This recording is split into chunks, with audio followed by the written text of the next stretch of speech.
Isang mapagpalang araw na naman mga mamshi at ngayon nga po ay magluluto tayo ng barbecue chicken grill at ayan na nga po nililinis ko po yung ating thigh boneless. Tinanggal ko lang po yung medyo may taba-taba dyan at hinugasan na nga po natin mga mamshi.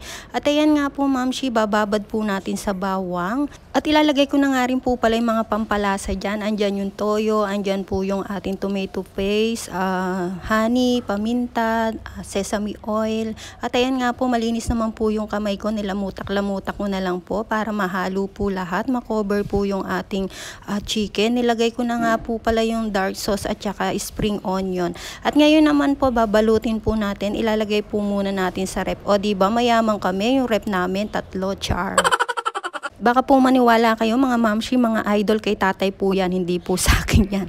At ayan na nga po, dahil fast forward tayo, hapon na, i-grill na po natin yung ating manok na ibinabad. Dahil maliit lang po yung grill natin, dalawa lang po nagkasya mga mamshi, mga idol. Sinabi ko nga po pala kay tatay sa tsako ko iluluto para masarap, diba? Pero sabi ni tatay ayaw daw niya, kaya dito na lang sa grill.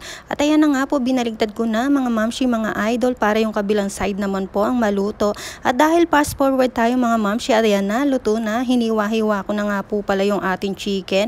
Diba may pa-dessert pa kami, watermelon. Ayan po, follow my page, kain po tayo.